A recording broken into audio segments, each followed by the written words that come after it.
Good morning. Welcome to this edition of the Richard Urban Show, where we present news and views from God's point of view. We're very happy to have Tom Hansen on today. He's running as a Republican for sheriff here in Jefferson County. So please introduce yourself.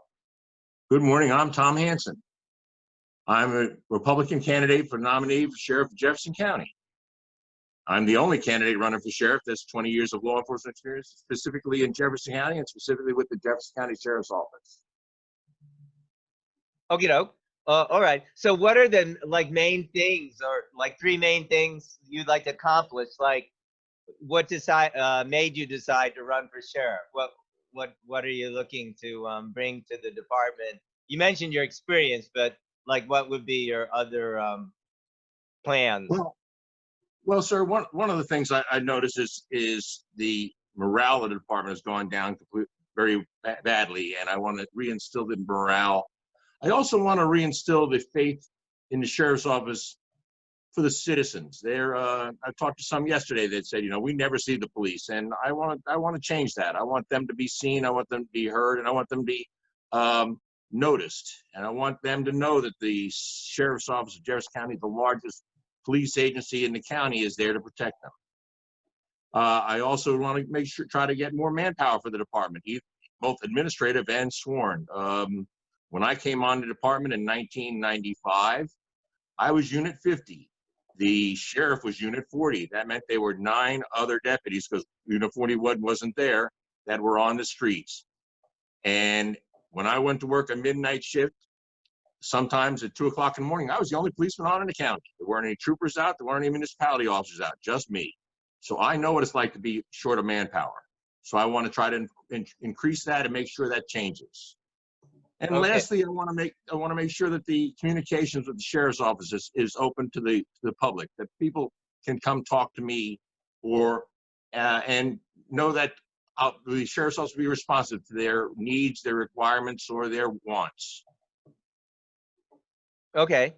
Yeah, you mentioned having more presence of the department. Well, how do you see do you feel there needs to be a lot more staffing or budget, or I guess those kind of changes? Would it depend a lot on getting the budget, or can you work with the budget that's already there? Or do you want to comment on that?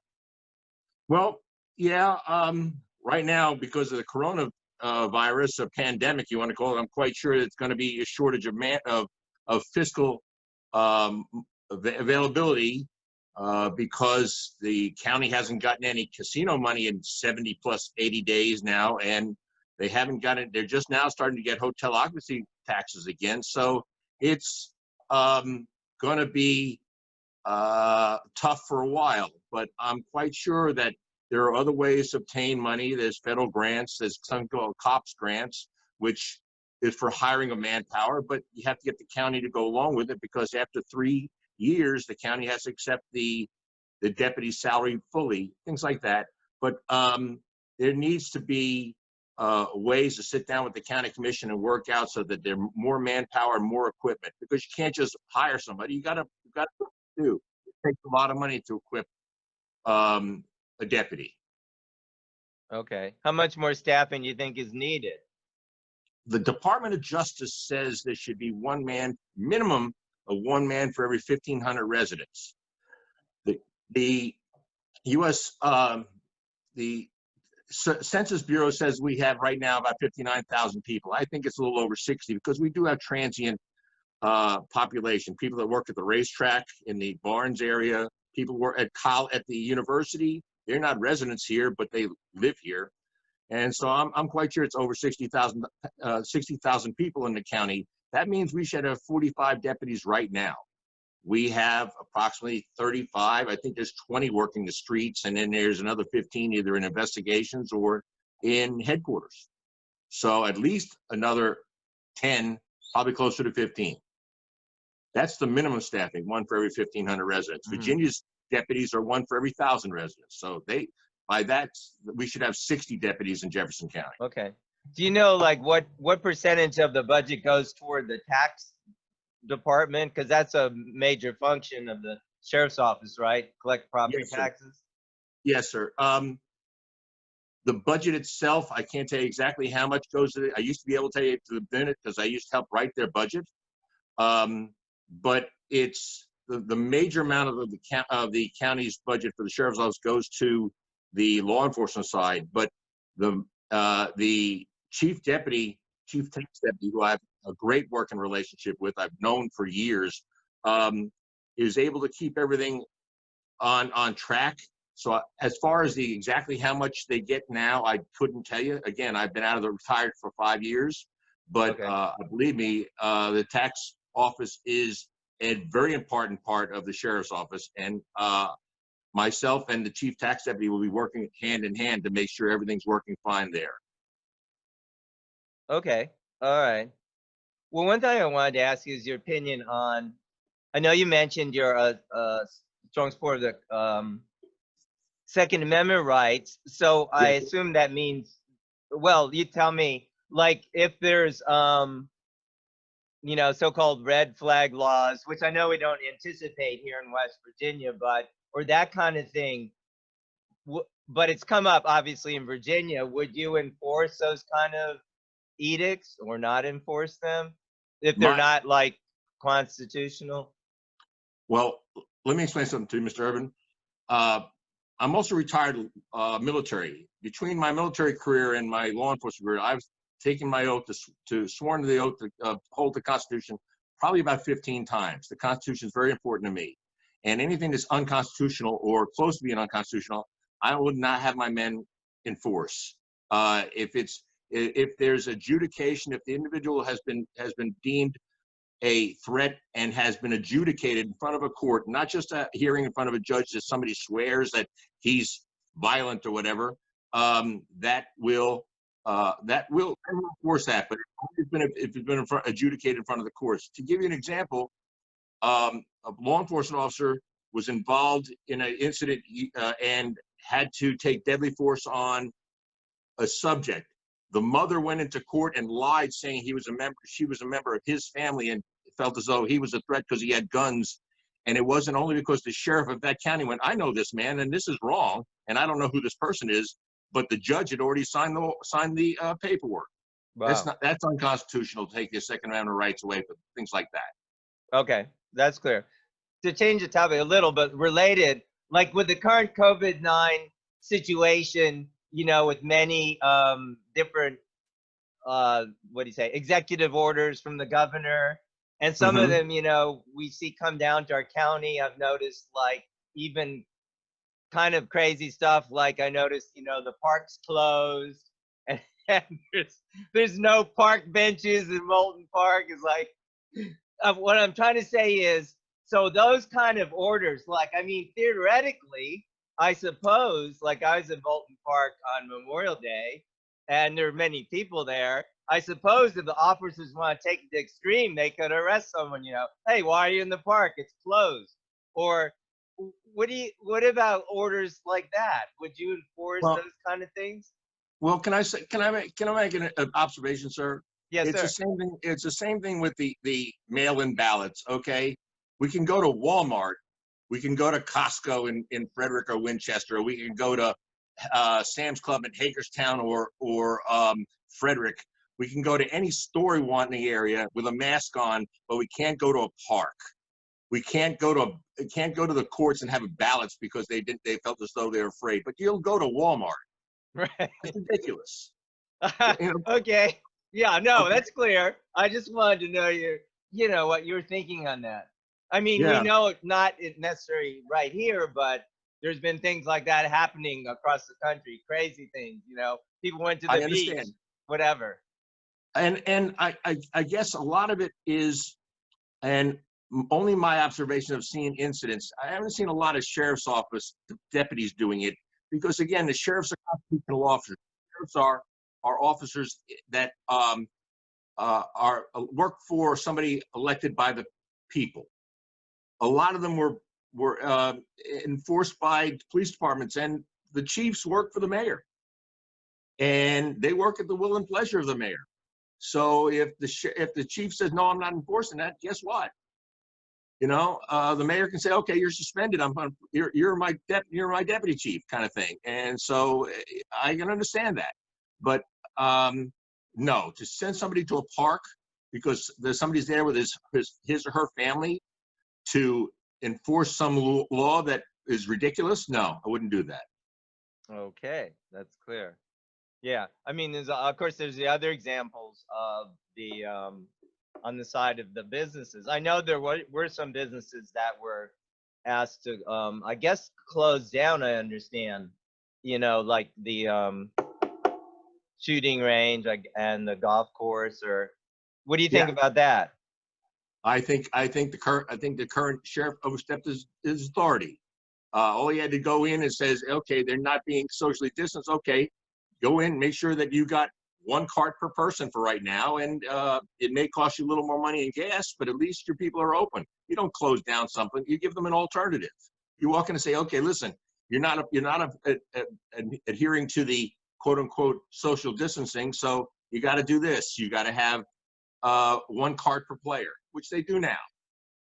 Okay. You close down the only golf course, and the governor specifically said golf courses can stay open. Right. Okay. All right. Right. Yeah.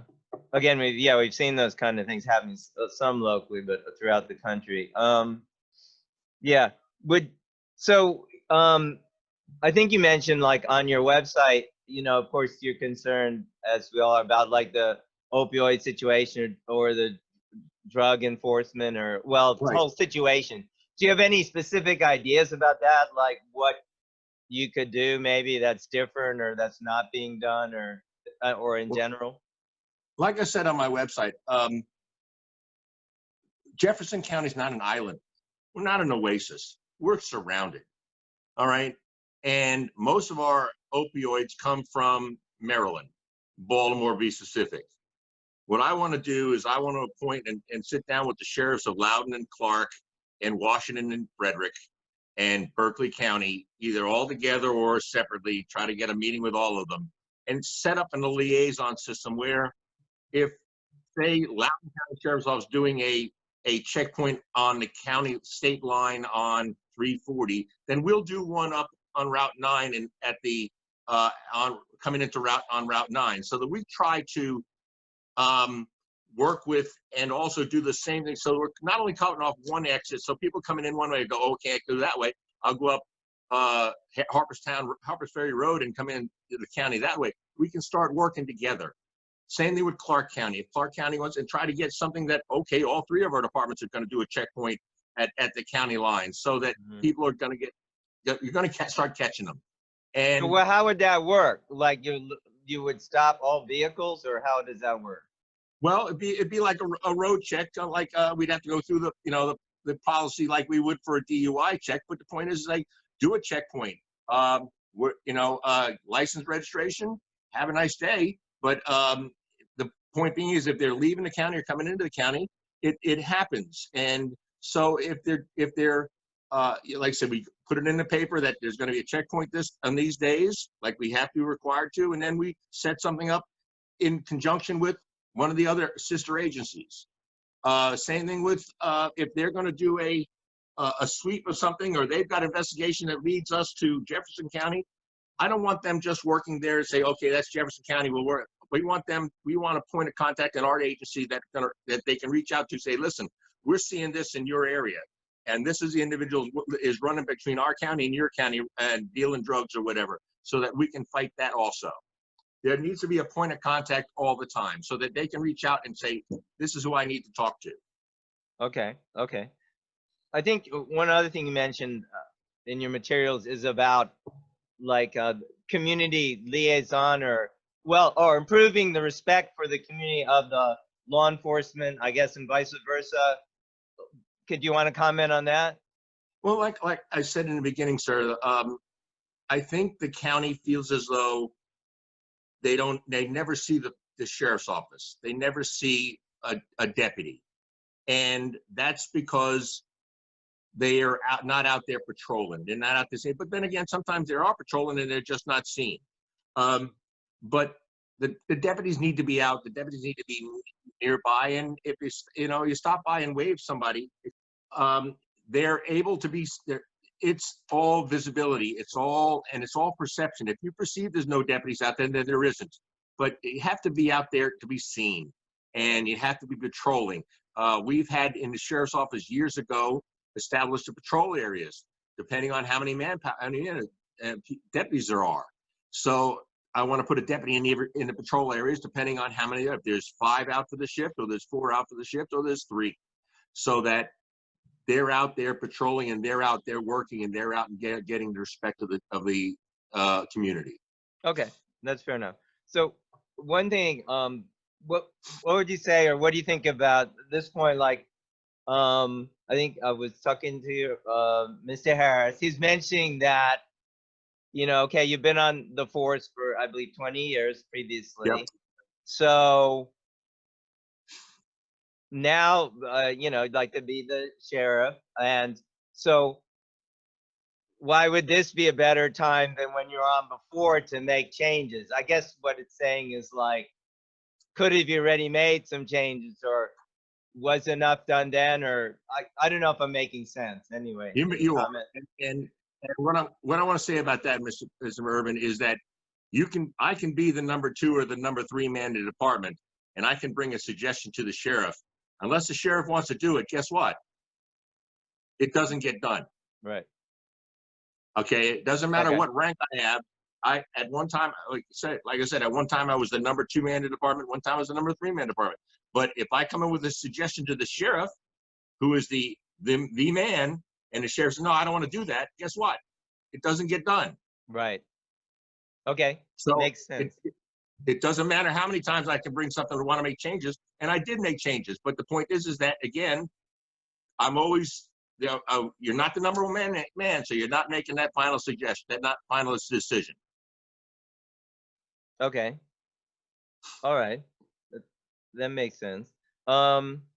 Training. I think you mentioned about training a little earlier. Like, so with the training officers, so we see a lot of stuff happening around the country now with the, unrest and rioting stuff. What I was going to get to is, like, so it seems like that officer in Minneapolis was, known for not being a very good officer, the one who's accused of murdering, like, George Floyd. So my question simply is, like, training. Do you have any comment about training, the importance? I know, of course, most 99.9% of police officers are very good and competent, but maybe there's occasionally one that isn't. Anyway, do you have any comment on it? Well, sir, yes, sir. First of all, let me explain to you. Unfortunately, when we hire police officers, we have to hire from the human race. Right. And it's not, and I've said before, it's hiring a police officer is not, okay, you walk in, I like you, look good, you're like you would in any other job. You may have 1 interview or 2 interviews, and okay, you're hired. To hire a police officer takes sometimes up to 2 years.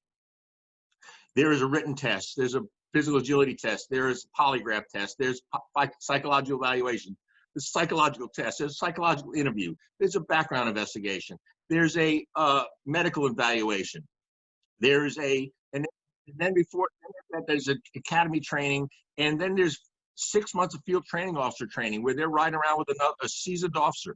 And during those times, we do our best to try to weed out bad ones. Something that pops up, this isn't good, and let's stop him right here.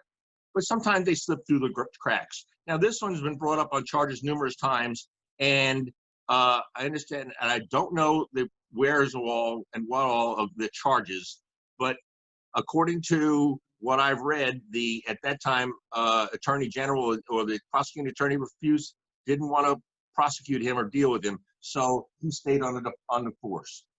This is all has to come to light, and this is all part of his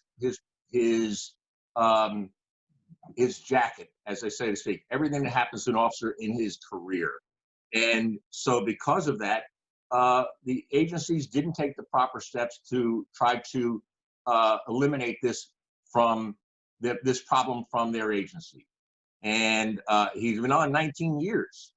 Right. And so that tells you that if he's had numerous trouble, he's probably hadn't been with one chief, probably been more than one chief, but we'll see what happens. Okay. All right. Well, so as you're coming toward the close here, you know, to differentiate yourself, I know you're running against Steve Harris on the Republican ticket. So Right. why would the voters choose you versus Mr. Harris? What would really differentiate yourself? Well, I know the Jefferson County Sheriff's Office. I know the citizens of Jefferson County. I've been here for 25 years, and I've been associated in law enforcement for 20 of those years here in Jefferson County. And there are a lot of people here that know me. I was a school resource officer at Jefferson High School, 99, 2000. I'm filling up gas and somebody yelled, "Hey, Deputy Hansen, remember me?" And so I'm known in the county, but I know the workings of all the departments in the sheriff's office, the animal control, the tax office, and the sheriff's law enforcement division. I know them. I know how it works, and I know West Virginia law. I know about Chapter 7, which is the hiring, firing, and disciplining of a deputy, and I know how it works. And no one is better fitted for the sheriff's office than me. And so that's pretty much what I would say. Okay, well that's clear. All right. I think that brings us toward the conclusion here. Unless you have any other closing thoughts, I do urge everyone, of course, to vote on June 9th. You can Right. early vote too, and there are other important races like 3 Supreme Court justices will be decided, you know, at that time. So Right. only then, and our school board, of course, magistrates. Yeah. So any other thoughts? Well, I'd like to say this. I have been endorsed by Patrick Morrissey. My campaign has been endorsed by Patrick Morrissey, the chief law enforcement officer of this state. If that doesn't tell you who's the best candidate, nothing does.